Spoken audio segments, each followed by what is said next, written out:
comfortable, and I can go back and eat at your shop, no matter how dirty or clean, because it's part of the experience that I asked for. So this is all a part about what you want to do.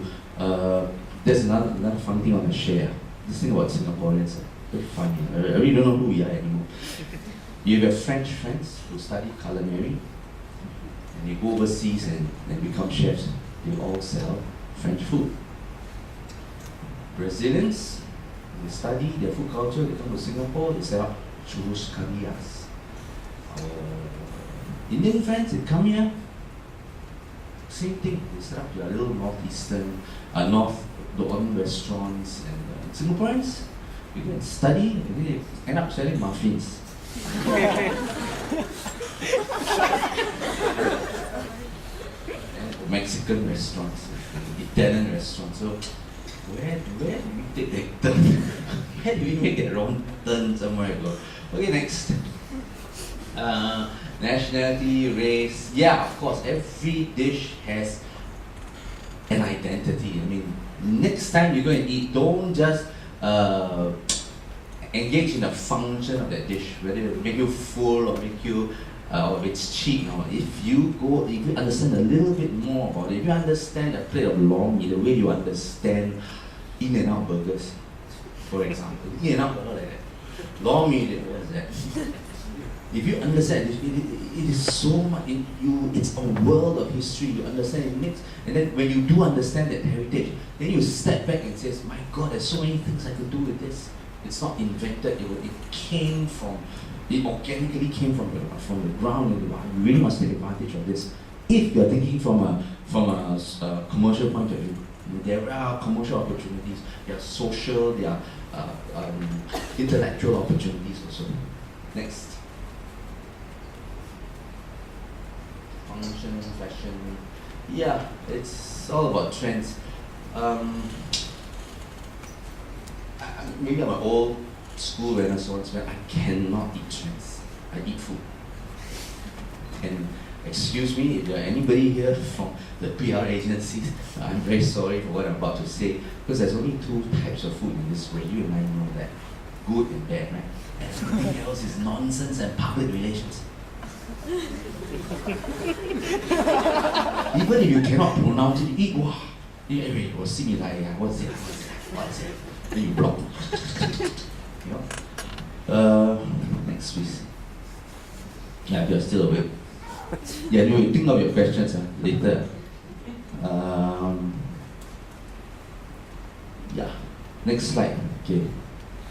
Yeah, so if you really want to come into this profession, don't just do it because it's sexy and you can be famous and your friends will like you for what you are.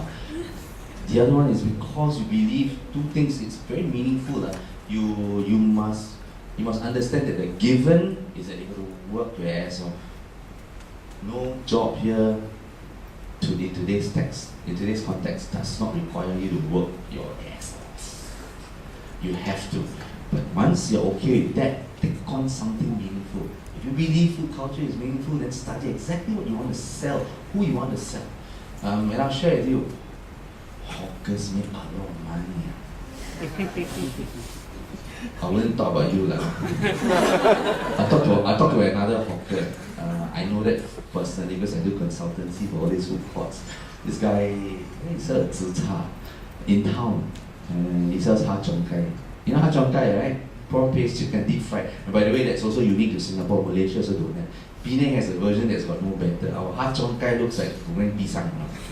Correct? Sure, when you bite, you kena the sauce. This guy only operates at night. He orders, guess how many kilos of chicken wing middles per day. Knowing that 1 kilo is probably 3 portions or 2 portions. Anybody hazard a guess? 20, 30 kilos? Your week. 50, quite brave. 100 kilos on the weekday. 150 to 200 kilos on the weekend. That's about 200 to 400 portions. At about $6 to $10 a pop. You guys do the math. You minus out 15% for this, 20% for that. That guy still has a cool, 30,000 in his pocket after everything. And there's one dish from his menu only, and that doesn't even work. He gets his cook to do it. The guy just create a better. Okay, he come down, tap his chef shoulder. Hey, 没有事吗 very good, very good. 喝酒，很好。He go run error, drive his Lexus, don't know do what. And then come back again, collect money. 很好吗？没问题，很好。我爱你。Next. So yeah, okay. Any questions, people?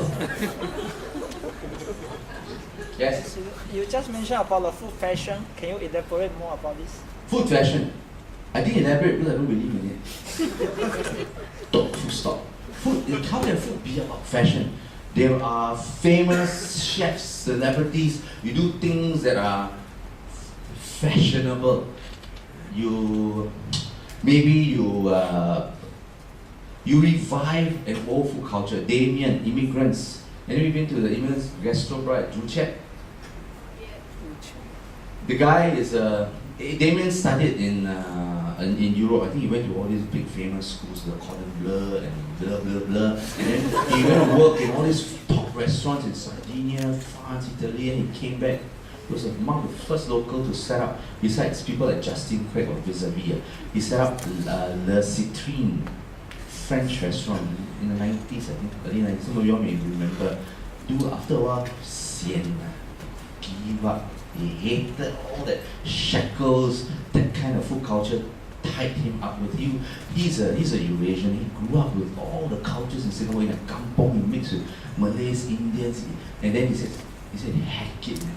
He just set up a restaurant maybe 7-8 years ago called Soul Kitchen at Purvis Street, where that famous French, Savoy is around there, and he just said, he just wanted to cook whatever the hell he felt like. So he brought back bagoa sambal, he took the Eurasian scamper sambal, very nice. If you haven't tried it, it's very nice. And he cooked pasta with it, and then he had all these wonderful flavors. He brought back devil's curry. It's like, go to the kitchen every day, what do I feel like? Okay, let me do.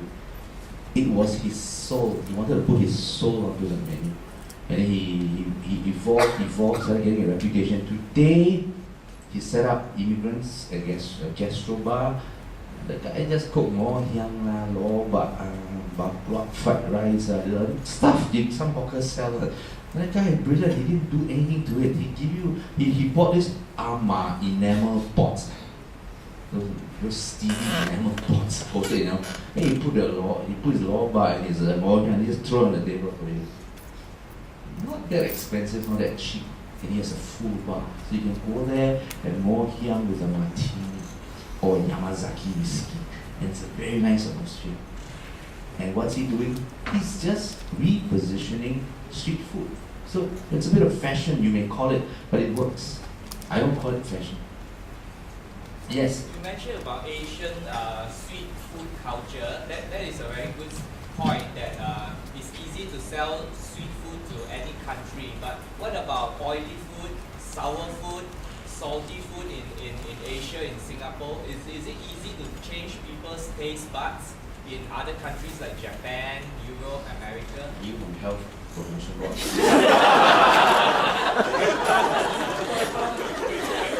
Japanese also got sour, got bitter, got salty.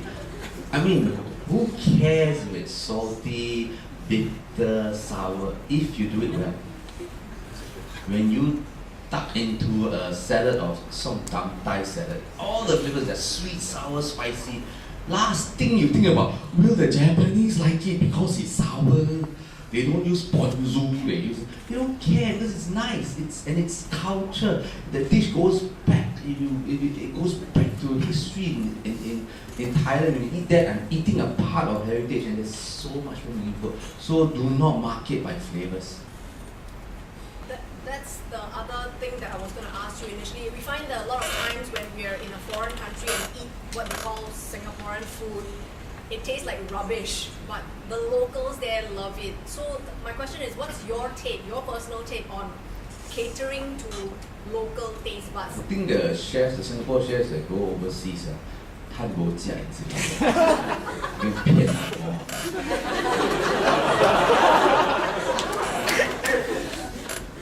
Tell you straight. Of course, they'll say, oh no, because I cannot get ingredients. I say, come on, if you want to do it real. Say, oh no, but the people down here will cater. I say, you don't cater. A good burger is a good burger. A good pizza is a good pizza. You like it or you don't. You don't add sugar to laksa. Doesn't work. So stick, be unforgivingly authentic. There will be a crowd that will protect you, preserve you, support you for who you are. If you go and like, oh, hey, this one, hey, put milk, this one put sugar, this one, it doesn't work. Just stay true to you. That is why I'm overly excited about looking at a new generation of street food professionals here, that I could help my cohorts and partners and peers overseas. I could place them. Hey, we got all these people, no problem, and they are of a certain standard. Culturally, ethnically trained, they understand their food culture. So we can place them in all these restaurants. There's one last slide. Number 4. No, the next part.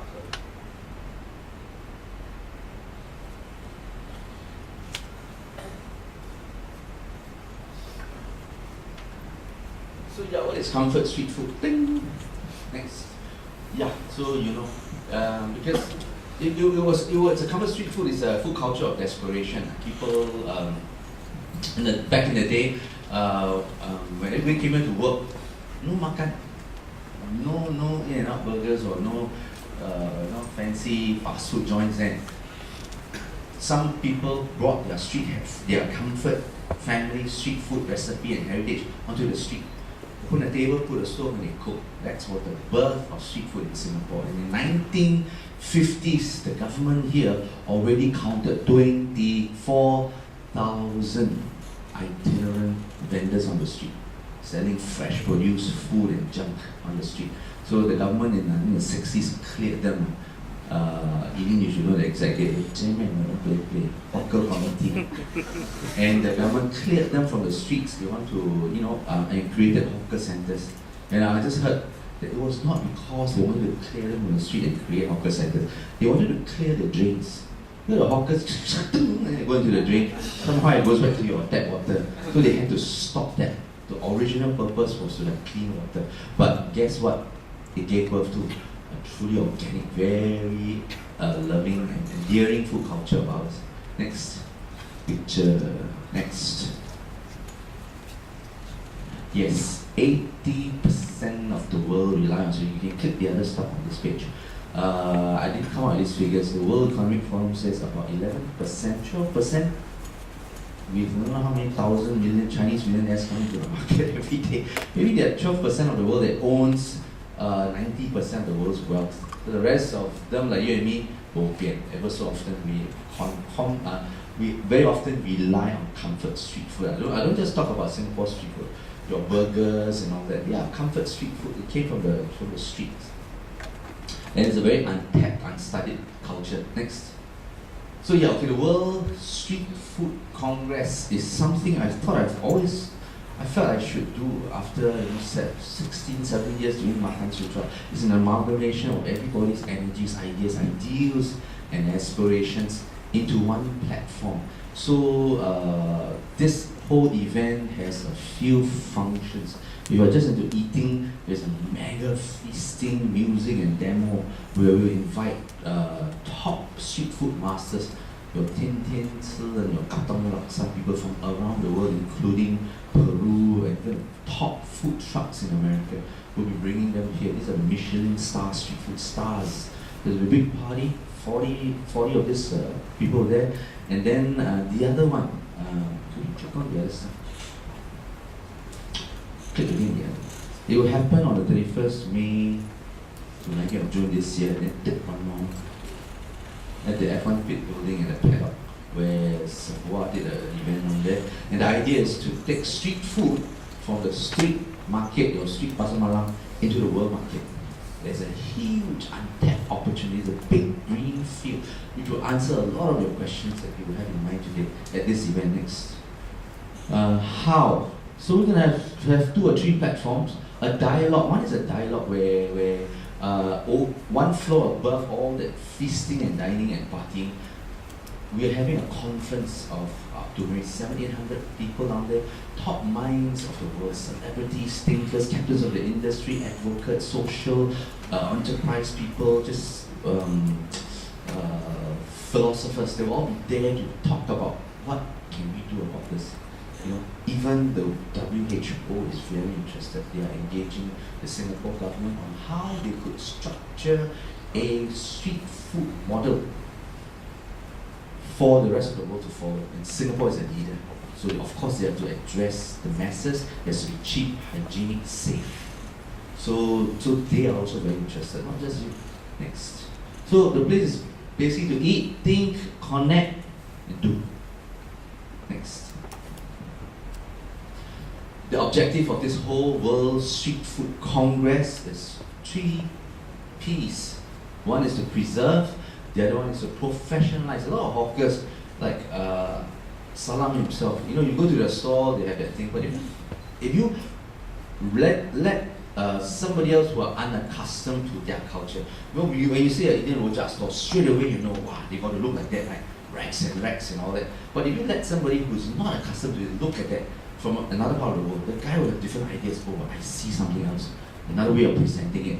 This event lets opportunities come into the market and let us rethink how we could professionalize and deliver food culture for tomorrow's society. New possibilities besides your hawker center, food court. I was sharing with the folks here running this. Are you really here to tell the youth here, or the youth at heart, to go and learn street food and then become hawkers? Stand until you get bow-legged.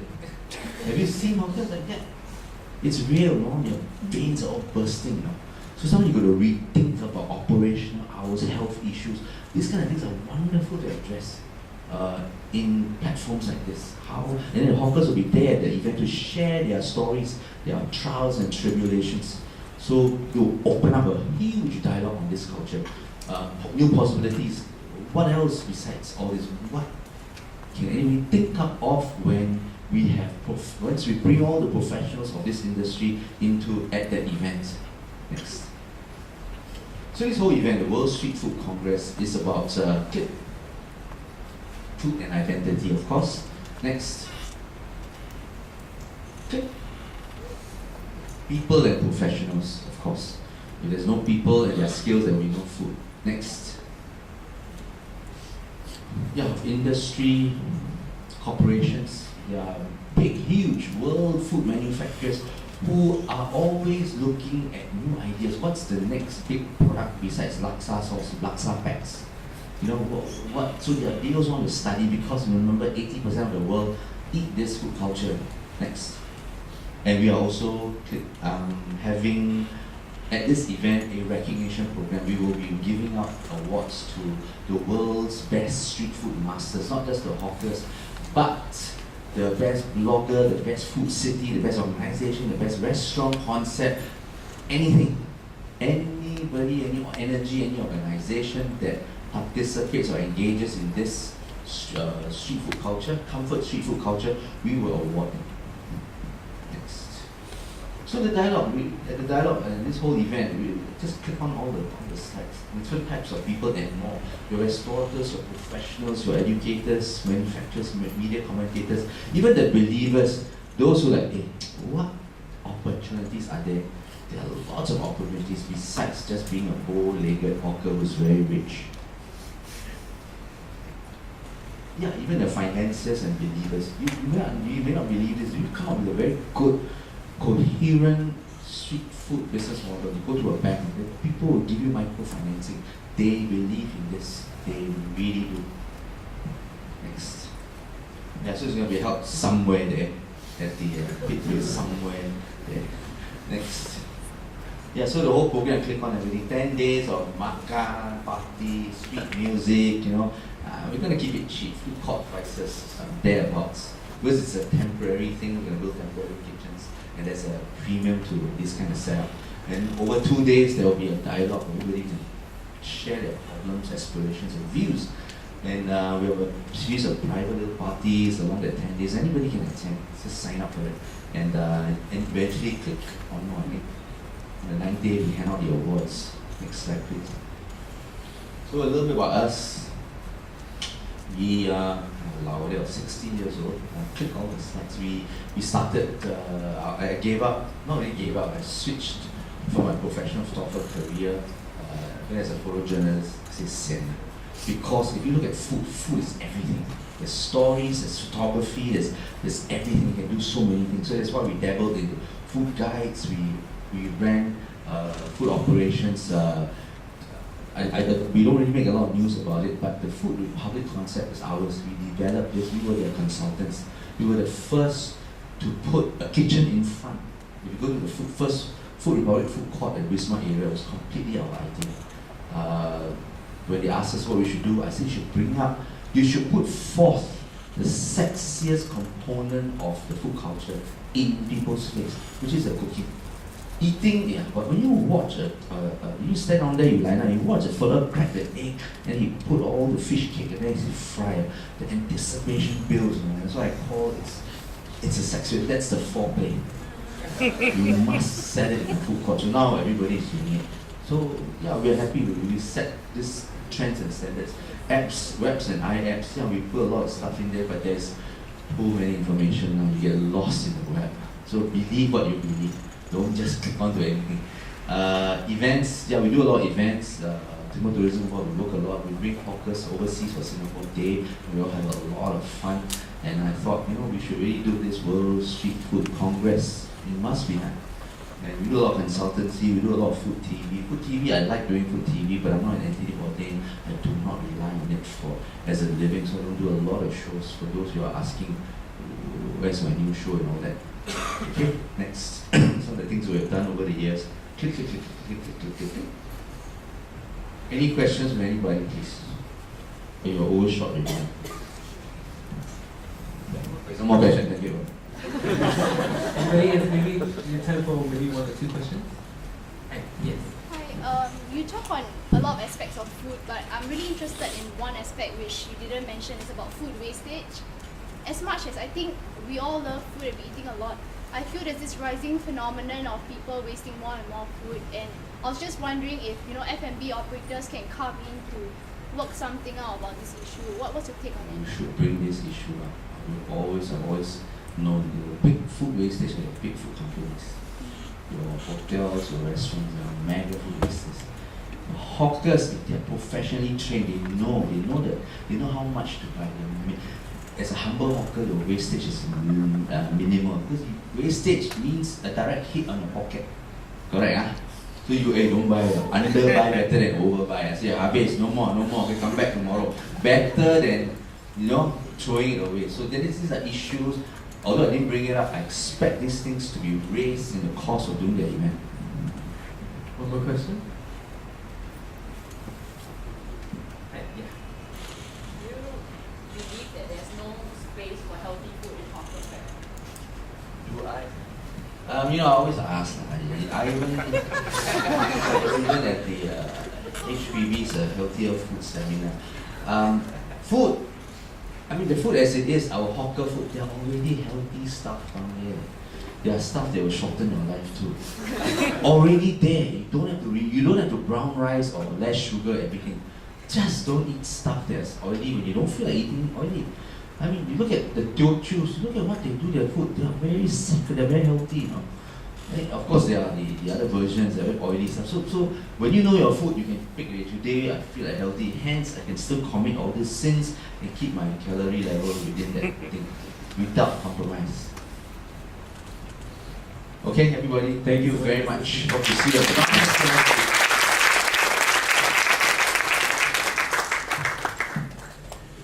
Thank you so much, Mr. Seetoh, for sharing with us about the World Food Congress as well as healthy eating and food wastage, or reducing it rather.